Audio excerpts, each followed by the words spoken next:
Hello বন্ধুরা, সবাই কেমন আছো? চলে এসেছি আজ একটা নতুন ব্লগ নিয়ে। আমাদের বাড়ির ধর্মরাজ পুজো, যেটা বৈশাখ মাসে বুদ্ধ পূর্ণিমাতে হয়।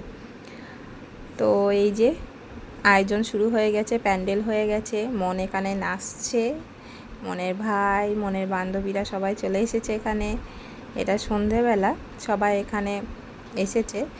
তো গানও হচ্ছে, ওরা নাচছে, ছোটো ছোটো বাচ্চারা।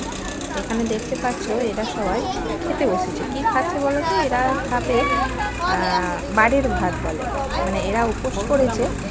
তো পুজোর যে দুদিন হবে সেই দুদিন ওরা না খেয়ে খাবে। আজকে তো খাওয়া শেষ হয়ে গেছে। খাওয়ার পরে ওরা স্নান করতে চলো রাত্রিবেলাতে। তো রাত্রিবেলাতেই ওরা স্নান করে ফিরে চলে আসবে। তো পরের দিন থেকে পুজো। এই যে পালকি, এই পালকিটাই হচ্ছে বাবা ধর্মরাজের পালকি। তো এই পালকিতে চেপেই বাবা ধর্মরাজকে নিয়ে যাওয়া হবে, মানে চাপিয়ে নিয়ে যাওয়া হবে। তো এটা নিয়ে তার জন্য আমরা সাজিয়েছিলাম সুন্দর। বাবা ধর্মরাজ সবার মাথায় নিয়ে যাচ্ছে, নিয়ে স্নান করাবে, ওরা ফল টল খাবে, করে আবার ফিরে চলে আসবে। তো আমরা মানে একটু পরে যাব। তো তার জন্য এখানে মানে বাবা ধর্মরাজ নিয়ে যাওয়ার পরে আমরা একটু পরে গেছিলাম। তো দেখতেই পাচ্ছ এদিকে সমস্ত কিছু ব্যবস্থা হয়ে গেছে, মানে এরপরে ফিরে আসবে, তারপর তখন পুজো হবে। তো লোকজন এখন সেরকম অতটা মানে আসেনি, এদিকে চলে আসে যে বেশ লোকজন করেছে। এইটা হচ্ছে মুখোশ নাচ। এটা আমাদের পুজোর সবচেয়ে মানে আকর্ষণীয় ব্যাপার এটা, কারণ এই মুখোশটা পরে নাচটা খুব কঠিন।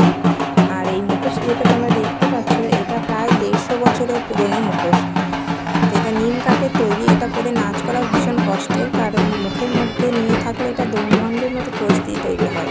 শুধুমাত্র নাকের কাছে দুটো ফুটো আছে, আর চোখের নিচে হালকা দুটো ছিদ্র রয়েছে, যেটা থেকে মানে দেখতে তো পাওয়াই যায় না, তো হালকা মানে পরিমাণে নিঃশ্বাসটা পাওয়া যায়। বেশিক্ষণ নিয়ে থাকা একটু মুশকিল। তো এইভাবে ভক্তরা এটা নিয়ে খেলা করে, মানে নাচ হয়, আরও অনেক খেলা হয়। তো এরপরে এই যে বোন চলে এলো এরপরে আমাদের পালকি যেটা নিয়ে গেছিলো দুপুরবেলা, এটা বিকেলবেলা।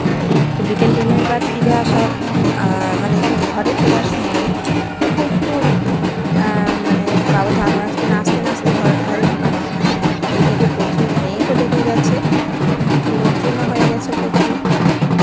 আমরা বাইরে দেখছিলাম, বেশ ভালো লোকজনও ছিল।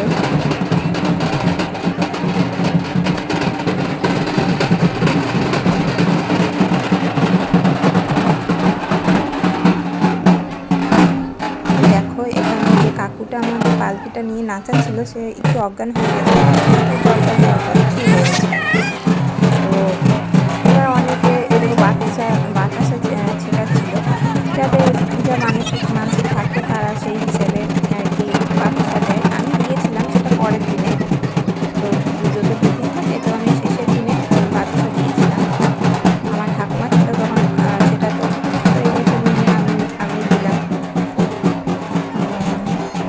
দেখো যার যা মানে ইচ্ছা থাকে সেটা পূরণ করে দেয় বা ধর্মরাস্তা।